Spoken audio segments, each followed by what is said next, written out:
Yo guys, Weathers here. Today we are talking about the big fight of the weekend, Tommy Fury versus the problem child, Jake Paul. So, I've gone back and forth quite a lot on this recently. But let's start at the beginning. Before the first fight was ever booked, I was like, Tommy Fury's going to win, clearly. But I think Jake's improved a lot, and we saw that in the Anderson fight. Now, Jake is actually the favourite in the fight for the betting odds. So, that to me is mental. But yeah, so let's break it down. We'll go for strengths and weaknesses and how they compare and versus each other. So, Tommy's strengths, his work rate, especially when you compare this to Jake Paul's other opponents, Tommy Fury's work rate is a lot higher, a lot more engaging in action than what Anderson Silva, Ben Askren, and both the Tyron Woodley fights. All of them low work rate guys. Yeah, for me, that's a major problem in the fight for Jake and a major strength for Tommy.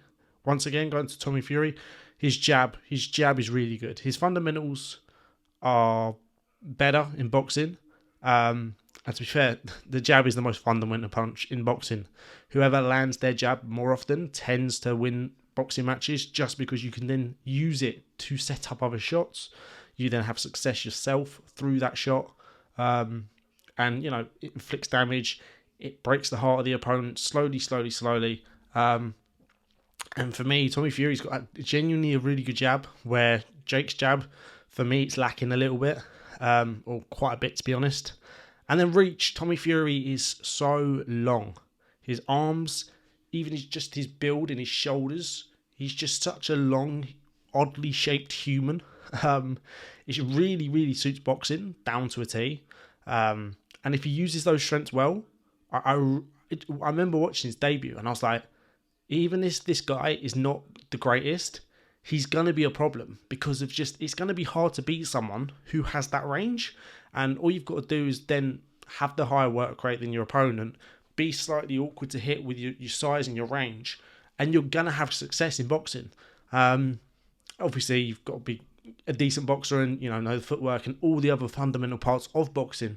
But from what I saw, I was quite impressed from Tommy, just of this human, how he'd match up against other people who are like more of a normal dimensions for his weight division.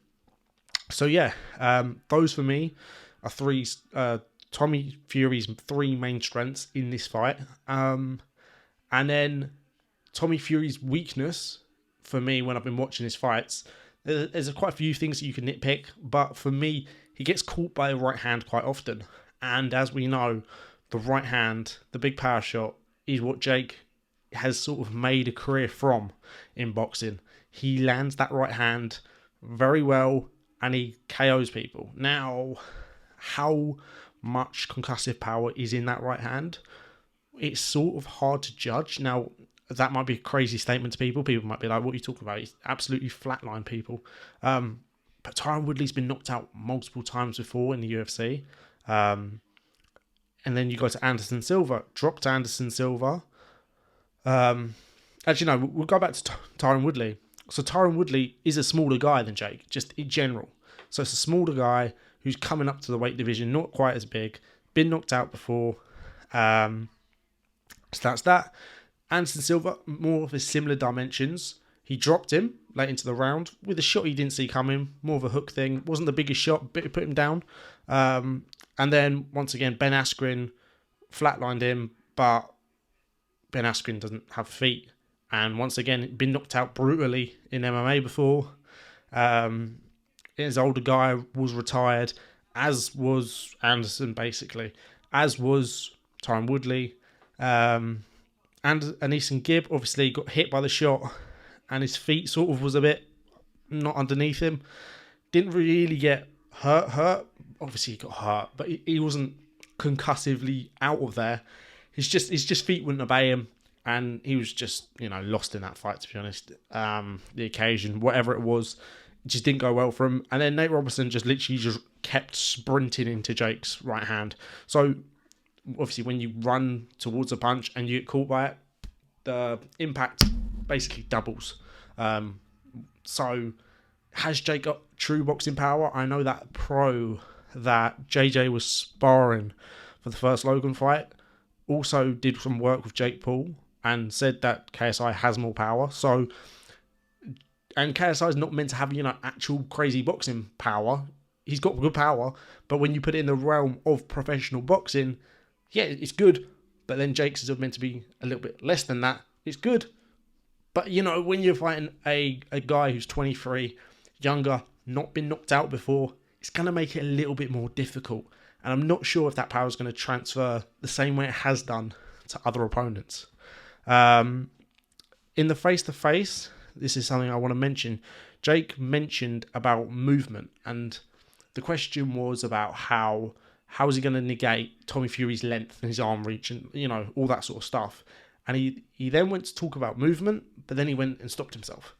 For me, that's interesting because BJ Forrest and Jake Paul obviously see something in Tommy Fury that they think they can exploit because they picked him 3 times to fight. Now, Tommy Fury, he makes mistakes. His opponents that he has fought have been poor, really poor. Their records are really bad, but they must see something specifically that they think we can exploit that. Now, maybe that's the right hand thing, because the clips that I've seen of Tommy Fury, he gets caught by that right hand all the time from numerous level fighters, and it's not great. But I think BJ Forrest may have spotted something else. It'll be very interesting to see what the game plan is. But Jake talks about movement. He hasn't really shown that movement side of things in the boxing ring before. He's a back foot fighter, but for me, his footwork hasn't really been like, a bull and a matador style, especially against someone who's going to have this high work rate, knows what they're doing in there, and isn't just like trying to land one shot like Tyron Woodley was, who was just like waiting. And yeah, looked really lost Tyron in that fight. What's up next? So levels discussion. This is what I want to talk about. When I break down the fight, I see Tommy Fury having a lot more better attributes. But when I look at the levels that they've fought, Jake Paul's opponents are really hard to, work out where they're at. Obviously, Tyron Woodley achieved incredible things in the UFC, but to me, it looked like he was confused by his own skill set. So that right hand was something which, even though it was incredible, he just didn't know what he was doing. When you think about a mixed martial artist moving to boxing, as a mixed martial artist, you're thinking about, kicking. You're used to combat with kicking range at a certain rate, and then you're used to, takedowns. Okay, when they're there, that's the takedown range. When they're there, the kicking range. Here, we're punching. And obviously, even up close, you've got to worry about elbows, knees, whatever in the clinch. Tyron Woodley to me looked confused in the skill set that he was in. He's been so ingrained with MMA, defensively and offensively. It was just like his brain wasn't working. And that was in both fights, really. He did better in the second fight. And I think if Tyron actually fought KSI, it'd be a much more risky fight for KSI to take than what it was for Jake Paul. Just because I think that Tyron has made that, he's more used to boxing. But yeah, that's just an interesting one. And then we go back, we're talking about levels. Anderson Silva beat Chavez Jr., who was at one point a world caliber level boxer. Now, that's a crazy win. And for Jake to beat the man that beat the man, I know boxing hasn't really worked like that, but we are talking decent levels there. So it's really hard to sort of understand that. Also, another thing that goes in Jake's favour in terms of the levels is, as we've seen Anthony Taylor do, quite well in Misfits, to be honest. Credit to him. The opponents that he fought and other, crossover boxing shows, he's done well. He's been dominant, apart from obviously when he fought an actual 69 professional boxer, but that's understandable. But yeah, he was destroyed basically by Logan in 1 or 2 rounds apparently when he came back to spar, and that was after Logan was on like a fucking drugs and alcohol bender for a few weeks or whatever. So once again, if you put those levels together and you're like Jake and Logan's similar level, Jake's meant to be better, but Anthony Taylor's actually, decent and a problem to fight. When you actually go through it, Jake's had the better level, and therefore may well be better than what I'm giving him credit for, at least on the eye test. One thing I have to mention, Jake improved drastically from the second Tyron Woodley fight compared to the Anderson Silva fight. I thought he did really well. You know, he was out the ring for almost a year, I think, and he did really, really well in that fight. It surprised me. I thought Anderson was going to do him completely. I thought, you know, he hasn't got the skill set to be able to deal with Anderson, but he did very, very well. He'd improved a lot. You could see the improvements. You can still see him making fundamental errors, but the improvement then, he may well have made a massive jump again. And if that is the case, then, you know, it's possible that Jake beats him, beats Tommy Fury. Very possible. So, yeah, one thing that I think that, you know, BJ Flores and Jake must have worked on to be really competitive in this fight is the jab. Because to me, Jake's jab is really piss poor, to be honest. And that punch is such an important punch in boxing. It's the most important one. And if your jab's not great, you're going to struggle. And for me,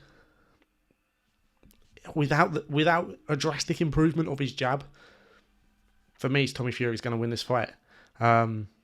Yeah, so that's how I see it personally. Put it in the comments what you think's going to happen in the fight. You can call me crazy.